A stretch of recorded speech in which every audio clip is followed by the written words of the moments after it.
안녕하세요. 여러 종교의 구원을 한번 살펴보고 있습니다. 지난 시간에 이어서 이번 시간에는 유교의 구원관을 한번 보도록 하겠습니다. 유교의 최고 이념은 이제 공자님이죠. 공자님을 시조로 하는 그러한 중국의 대표적인 사상이 됩니다. 공자님으로 시작된 종교, 공교 또는 공자교라고도 합니다. 이는 모든 도덕을 일관하는 최고의 이념으로 삼습니다. 그래서 수신, 제가, 치국, 평, 천하죠. 나 몸부터 집, 나라, 그리고 천하를 평정하고 평화롭게 하는 그러한 것을 목표를 삼습니다. 그러니까 나로부터 시작되는 겁니다. 나로부터. 사람 됨의 근거가 뭐냐? 인이다, 인. 그리고 덕이고, 그것을 실현하는 것이 바로 도다라고 말합니다. 그러니까 유교는 이 구원의 개념, 구원이라고 직접 말하지는 않죠. 근데 어쨌든 구원의 개념을 충분히 함축은 하고 있어요. 구원이 뭐냐? 그 구원이 뭐냐? 이거죠. 인, 덕, 그리고 실천하는 것이 도. 분명히 이제 그것이 기독교에서 봤을 때의 구원이라고 볼 수는 있는데, 근데 그것을 명확하게 표현하지는 않습니다. 그게 이제 기독교인이 봤을 때는 답답하다, 왜 체계적이 않냐 하겠지만, 그거는 기독교 입장에서 그런 거고, 이 유교 입장에서는 그것이 하나도 답답하지 않을 겁니다.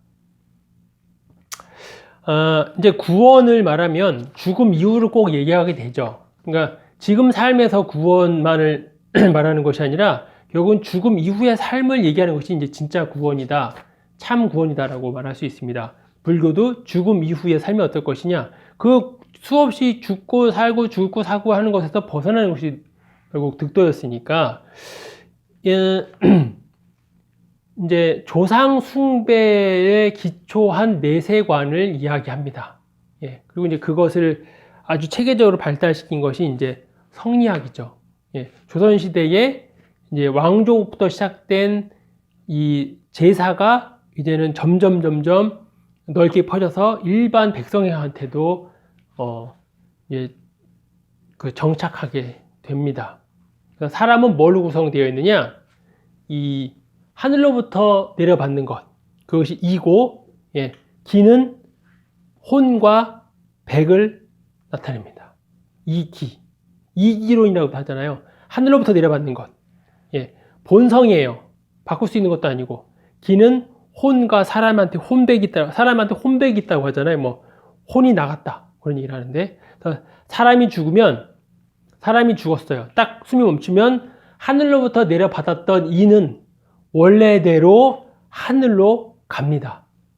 그래서 하늘로 가고, 혼백, 이 백은, 육체적 측면인 백은 땅으로 가요. 땅에 묻혀. 근데 뭐가 남아있느냐? 혼이 남아있어요. 정신적인 혼이. 그래서 이 혼이 하늘과 땅 사이에서 있어요. 일정 기간 있다가 머물다가 나중에 사라집니다. 그래서 이는 하늘로 가고, 백은 땅에 묻히고, 혼은 그 사이에 있다가 사라집니다. 그래서 억울하게 죽었다든가 하면 어떻게 돼요? 그 혼이 자기가 죽은지 모르고, 죽었으면 죽었는지 모르고 이 땅에서 계속 살아있는 것처럼 막 활동하는 거죠. 그러면 뭐예요? 이제 그게 전설의 고향 이런 것에서 나오는 하나의 귀신이라 될 수도 있는 거죠. 그래서 여기에 이제 억울하게 여기서 머물러 있는 그 혼을 달래주고 그 원한을 잘 풀어주면 이제 샥 사라집니다.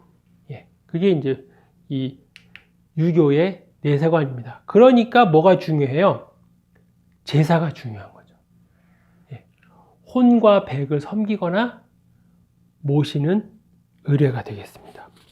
그래서 제사가 아주 중요해요. 이제 제사를 지내면 이제 지방을 쓰죠. 그래서 이렇게 한자로 쭉 씁니다. 그래서 뭐라고 쓰냐면 현고 학생 부군 신 위, 고인을 모신다. 그래서 나타나 현자, 제주를 모시는 제주와의 관계, 고인의 주기, 부군 또는 고인의 본관인 성과 성씨를 씁니다. 신위. 그래서 일반적으로 이제 아버지의 경우는 현고 학생 부군 신위, 어머니는 현비 유인 무슨 신위, 무슨 신위. 그래서 뭐 밀양 박씨, 전주 이씨 뭐 이런 식으로 씁니다. 그래서 이제 이렇게 두 분이서 한다. 그럼 두 분이 돌아갔다 그러면 두 분을 이렇게 세로로 써서 그거를 이제 그 제사 지낼 때 지방을 놓고 거기에 이제 제사를 지내죠. 예. 그 이제 아직 돌아가시 않은 것, 그러니까 그 제사를 지낸다고 하는 것은요. 그러니까 이는 하늘로 갔고 백은 지금 땅에 묻혔는데 호는 아직 일정 기간 남아 있는 거예요. 여기에 하늘과 땅 사이 어디에. 그래서 그분한테 끊임없이 제사를 지내고 나면 이제 이분이 어느 시간이 지나고 나면 이분이 이제 사라지는 거예요. 그 혼이 묻혔던 땅은 당연히 이제 땅에 묻혔던 것은 이제 흙으로 돌아가는데 백은 흙으로 돌아가는데 혼은 아직 여긴가 어딘가 남아 있는 거예요. 남아 있다가 일정 기간이 지나면 이제 그 혼이 사라집니다. 그러면 더 이상 제사를 지낼 필요가 없는 거죠. 그래서 제사를 보통 몇 대까지 지나나요? 보통 3대 정도 지내죠. 그러니까 3대, 4대가 지나면 이제 혼이 사라지니까 제사를 안 지내도 되는 거예요. 예. 그래서 제사는 이렇게 그 혼이 남아있는 기간 동안에 제사를 드립니다. 뭐 이제 제사에 대한 이야기를 하면 그 명절에 온 가족이 모여서 맛있는 음식을 먹고 제사를 드림으로써 그 집안의 우애를 돈독히 하는 그러한 것이죠, 원래는. 그러니까 이게 이제 그 유교의 문화고 조선이 유교가 가장 왕성했고 그리고 그것을 우리도 물려받았기 때문에 우리나라의 그런 명절은 다 이 유교의 뿌리를 두고 있죠. 설날, 뭐 추석 이런 거. 그래서 모여서 가족들이 제사를 지냅니다. 근데 이제 시대가 점점 흐르면서 이제 형제들끼리 잘 안 모이게 되고 또 뭐 자꾸 모여서 뭐 먹으려고 하면 뭔가 누군가는 일을 해야 되잖아요. 그러니까 뭐 며느리와 시어머니와의 또 그런 갈등도 있고 또 형제들끼리 모이면 누구는 잘 살고 누구는 좀 못 살고 그러면 또 거기서 또 비교 의식도 있고 그러니까 지금은 이제 뭐 자꾸 해외여행 가고 놀러 가고 뭐 이런 식으로 되어 있는데 이 제사는 그러니까 이 한민족이라는 그 공동체가 공동체임을 확인하는 그런 굉장히 중요한 의식이었어요. 그러니까 제사를 지내면 저 사람이 내 일가 친척이라는 것을 알게 되잖아요. 그러니까 1년에 몇 번, 한 번, 두 번, 세 번 이렇게 몇 번 모이는 그 자체가 우리가 한 가족이다 하는 것을 경험하는 그런 중요한 그런 의례였습니다. 근데 그것이 이제 도시화 또 개인화가 되면서 지금은 많이 사라졌죠. 예, 사라지면서 그러니까 이제 개인화가 더 중요한 거예요. 공동체보다는. 그건 뭐 맨날 매번 가서 뭐 전 부치고 떡 만들고 너무 힘들다. 그냥 사 먹자. 뭐 이런 식으로 되는 거고. 또 사 먹다 보면 굳이 또 뭐 사 먹을 거 못하러 모여. 그냥 각자 여행 가자. 뭐 이렇게 되는 거고. 예, 그러면서 이제 제사가 이제 상당히 약화되는 거죠. 예. 그리고 이제 제사 지내기 싫으면 이제 교회를 다니면 되는 거죠. 그래서 비록 예수님을 믿는 건 아니지만 예, 교회를 다니면 제사를 또 안 지낼 수 있으니까 그렇게 해서 또 교회에 사람들이 오기도 하고 지금은 뭐 교회 가건 안 가건 또 안 지내는 사람도 많고 뭐 그렇게 됩니다. 근데 이 유교의 내세관은 이 기독교랑 많이 다르죠. 예, 기독교는 사람이 한번 태어난 것은 죽지만 그러나 그 이후에는 심판이 있는 건데 그래서 영원히 누구는 지옥에서 누구는 천국에서 살겠다는 거 아니에요. 영원히. 그죠? 그러니 예수를 믿어라. 그거예요. 너의 선택이 이 땅에서 선택이 영원을 좌우하는 거거든요. 그러니까 예수를 반드시 믿어야 되는 건데 유교는 뭐예요? 그냥 이는 하늘 위로 가고 백은 땅으로 가고 호는 여기서 돌다가 어느 순간 되면 사라지는 거예요. 예. 그러니 무슨 죽은 다음에 그러면 영원히 천국에 가느냐 영국에 지옥에 가느냐 그게 아니니까 예. 기독교랑 정말 많이 다른 거죠. 예. 모든 종교가 똑같은가? 라고 물어보면 이런 면에 있어서 많이 다르죠. 불교는 무한윤회를 통해서 살다가 거기서부터 벗어나는 그 고리에서 벗어나는 것이 구원이고 유교는 그것을 구현하는 게 구원이죠. 내세관은 또 이렇게 또 많이 다르고 그러니까 모든 종교가 다 똑같다라고 말하기에는 좀 어렵죠. 예. 자, 이분이 공자님이시다. 자, 이슬람을 보겠습니다. 이슬람은 기원 후에, 기원 후 6세기 초에 이제 모하메드라고 하는 예언자가 딱 등장을 합니다. 그러니까 예수님 이후에 6세기가 되겠죠. 근데 이제 이슬람도 예수를 선지자로 존경합니다. 예, 존경하고 동정녀 마리의 탄생도 인정해요. 받아들입니다. 예, 그러니까 아담과 예수는 하나님이 직접 창조한 유일한 두 영혼이라고 봐요. 거기까지는 보는데 하지만 예수가 신인데 곧 사람으로 태어났고 그리고 예수가 성령님과 하나님과 같은 신이다 하는 것은 거부해요. 그러니까 예수의 단계가 엄청 대단한 건 맞아요. 아담과 같이 하나님이 특별히 직접 창조한 그런 인물이고 위대한 선지자 맞아요. 동정녀에서 태어난 것도 맞아. 대단한 건데 하지만 예수님이 곧 하나님이다 하는 것은 거부합니다.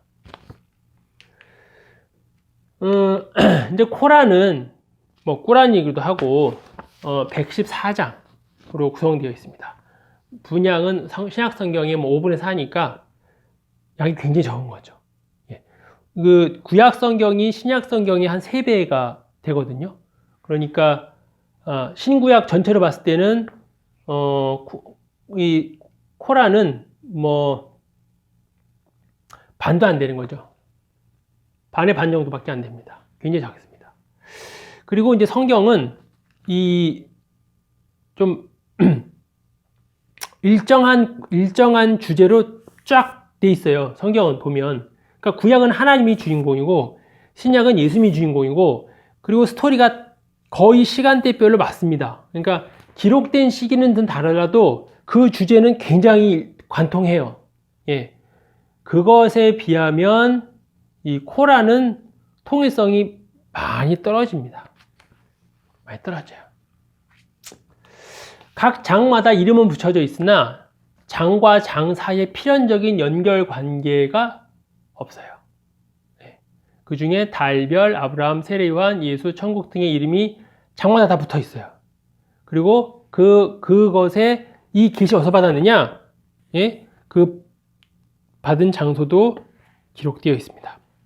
신약성경 요한복음 14장 16절과 16장 7절에 나온 이제 성령, 보혜사 성령이 나옵니다. 보혜사 성령. 예. 여기에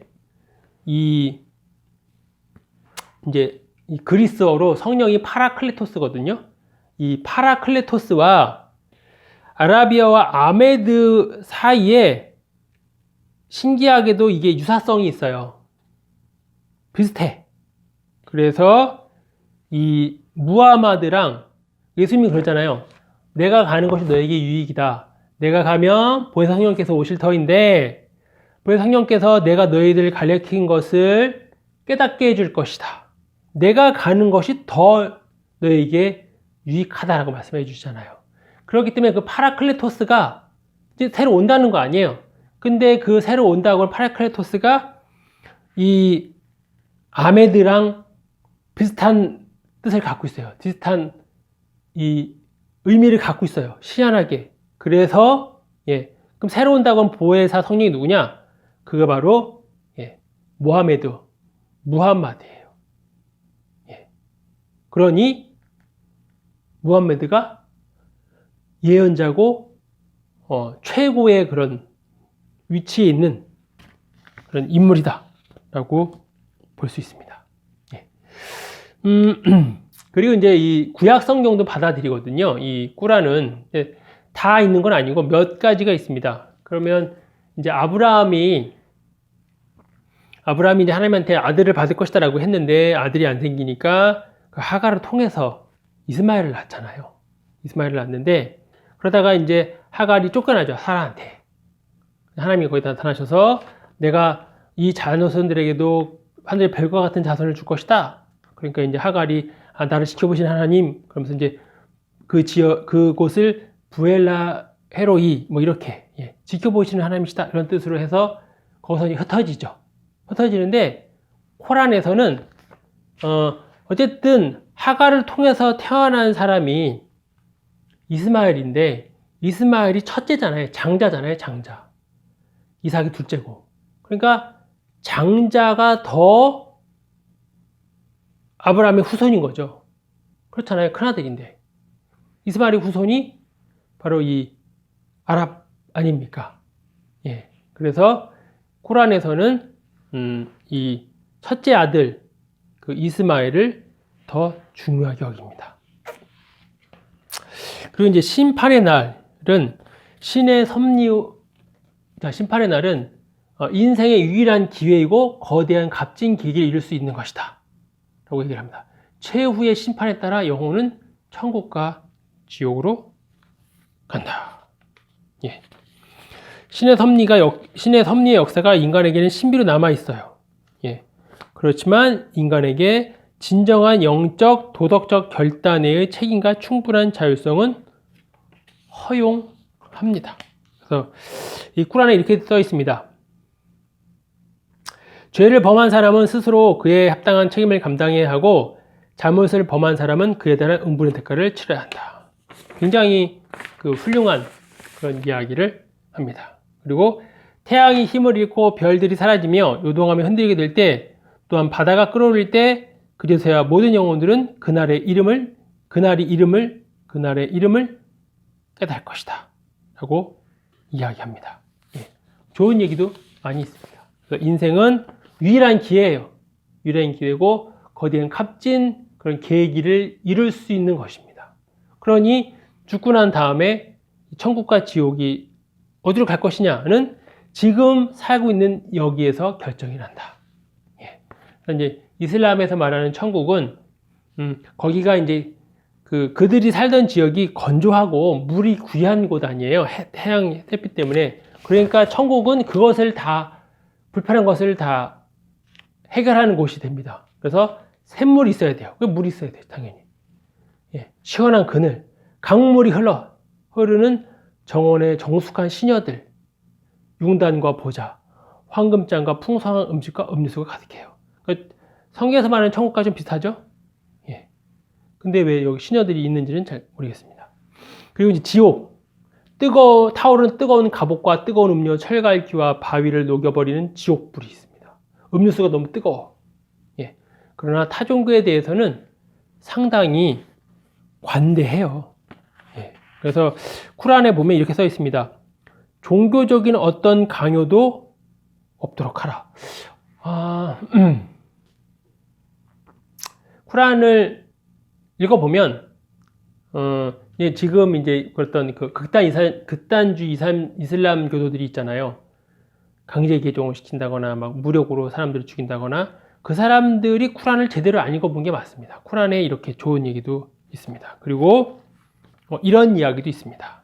우리는 모두에게 각각 율법과 도를 주었다. 만일 신이 원하셨다면 그는 모든 인간들을 한 종교의 민족으로 만드실 수 있었을 것이다. 그러나 그는 그렇게 하지 않으셨고 당신들에게 알맞은 모양대로 허락하셨다. 그러므로 각각 나름대로 선한 일을 해야 한다. 당신이 신께 귀의한다면 그분은 당신이 알지 못하는 것을 말씀해 주실 것이다. 학파, 종파, 종교의 집단의 구원은 전적으로 신의 판단에 맡긴다.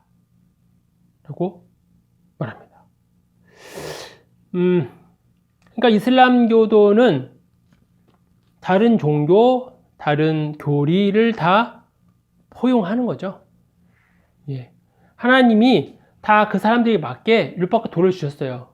예. 그러니 그들의 주어진 율법과 도에 의해서 판단받는 것이지 어느 하나로만 일치할 수는 없다.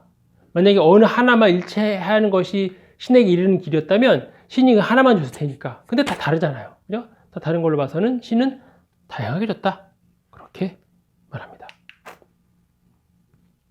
자, 이슬람의 이제 구원 요소를 한번 보겠습니다. 믿음, 복종, 회개. 그리고 마지막 날에 있을 예언자의 중재가 있어요. 그 예언자의 중재가 중요한 거죠. 첫째, 믿음은 알라, 천사들, 경전들, 사도들, 심판의 날, 그리고 운명에 대한 믿음 등 6가지 주요 교리에 대한 믿음이 있습니다. 둘째, 복종. 5가지 종교적인 의무가 있습니다. 신앙 고백, 하루 5번의 기도, 율법에 의한 자선, 매년의 금식, 그리고 메카, 순례. 그러니까 우리가 쉽게 그 이슬람에 대해서 생각하고 있는 게 그거죠. 하루 5번의 기도. 일하다가 말고도 갑자기 융단 깔고 이슬람을 향해서 절을 하는 거죠. 그리고 금식하고, 그리고 일생일대 꼭 해야 되는 거, 성지순례, 메카를 향해서 가는 거죠. 예. 그러니까 우리나라에 와서 그 일하고 있는 이슬람 교도들은 이를테면 뭐 용접하다가 시간 되면 갑자기 멈추고 이 기도를 드립니다. 예. 그 작업 시간이냐 쉬기 시간이냐 그런 거 관계없이 처음엔 좀 이상하고 저 사람 뭐 하는 거야? 갑자기 작업 시간인데. 근데 그렇게 하니까 예. 그 사람들에 맞춰서 우리나라는 종교의 자유를 이렇게 보장하는 나라니까 그 사람들에 맞춰서 더 쉴 수도 있는 거죠. 뭐 그렇게. 그다음에 이제 회개. 예. 알라의 명을 어기면 진정으로 회개하고 알라의 용서를 구해야 돼요. 예. 알라가 신이죠. 예. 예언자의 중재가 있습니다. 결국은 이것을 다 못 지킨 사람들이 벌을 받게 될 텐데 그것을 감해 줄 수 있는 사람이 있다. 그가 바로 예언자 무함마드예요. 무하마드. 예. 하디스의 기록이 있는데 마지막 날에 무함마드는 가장 용서를 필요로 하는 무슬림들이 용서받을 수 있도록 알라에게 구할 것이고 그의 중재로 인해 알라는 많은 무슬림을 용서해 줄 것이다. 예. 그러니까 예수님의 그 구원 사역과 무함마드의 구원 사역이 그런 면에 있어서는 뭐 비슷합니다. 예.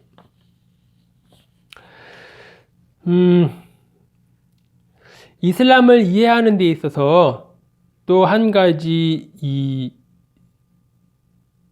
주의할 것은 뭐냐면 그러면 무함마드가 구원자냐?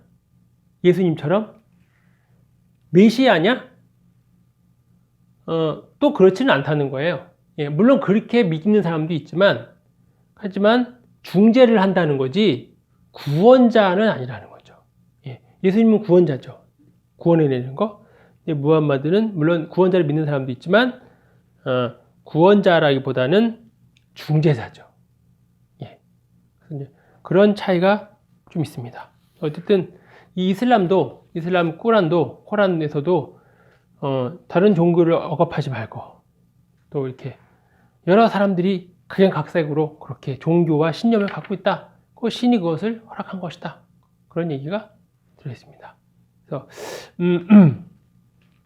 이제 이 아주 극단적인 이슬람주의자들도 문제고 또 왜 기독교에서 그 이슬람 사람들을 막 무조건 다 나쁜 사람으로 그죠?